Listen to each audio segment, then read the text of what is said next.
So now coming to question number 8. Question number 8 says describe the various ways by which seeds are dispersed. अब हमें बताने अलग अलग तरीके जिनसे सीड डिस्पर्सल होता है. सीड डिस्पर्सल होता क्या है, जो किसी भी फ्रूट के या किसी भी प्लांट के जो सीड्स है वो कैसे फैलते हैं.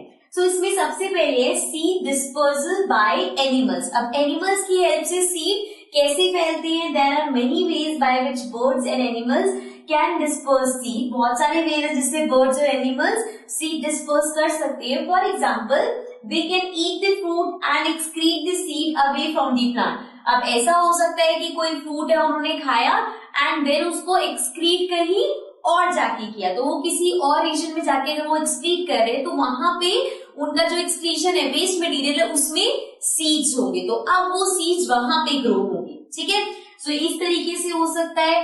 Also some seeds have barbs that get attached to the animal's body and are carried to new sites. और कभी कभी ऐसा होता है कुछ सीड्स में barbs होते हैं, उसमें क्या होता है जैसे अगर एनिमल कहीं बैठा हुआ है तो वो उसकी बॉडी पे अटैच हो जाएंगे, बॉडी से चिपक जाएंगे एंड देन जब वो अगर बर्ड है तो फ्लाई करके कहीं और चली गई, या एनिमल है तो वो किसी और रीजन में जा रहे हैं, कहीं और जा रहे हैं, तो वहां पे वो सीड गिर सकते हैं. सो इस तरह से सीड एक जगह से दूसरी जगह पे ट्रेवल हो रहे हैं with the help of animals.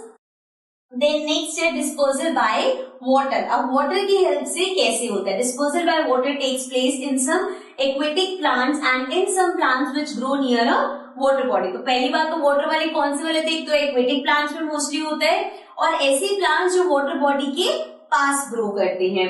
Seeds of water lily float and दस डिस्पर्स्ड बाय वाटर. अब जैसे वाटर लिली है तो उसके जो सीड्स है वो वाटर की हेल्प से ही तो फैल रहे हैं, वाटर की हेल्प से वो फ्लोट कर रहे हैं, राइट. सो इस तरह से वाटर की हेल्प से भी सीड डिस्पर्स हो सकते हैं. अब इसके अलावा दो और चीजें जिन पे हम आएंगे.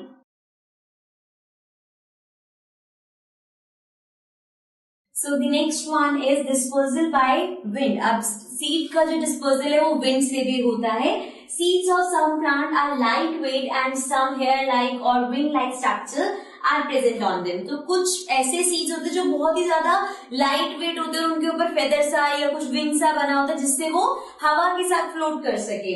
So such seeds float on air and are thus dispersed by wind. So ये क्या होते हैं, एयर के साथ, विंड के साथ फ्लोट करने लग जाते हैं, विंड के साथ ब्लो हो जाते हैं. एग्जाम्पल डैंडलियन है, मैम्पलर है, ड्रमस्टिक है, एटसेट्रा. सो ये सब इसके एग्जाम्पल है जो जिसके सीड्स विंड से डिस्पोज हो जाते हैं. Okay, then the last one is dispersal by explosion. So sometimes the seeds are dispersed by the bursting of fruit with sudden jump. एकदम से अगर कोई फ्रूट है एंड वो एकदम से फट जाता है तो उसमें क्या होगा, जो उसकी सीड्स है वो स्प्रेड आउट हो जाएंगे, राइट.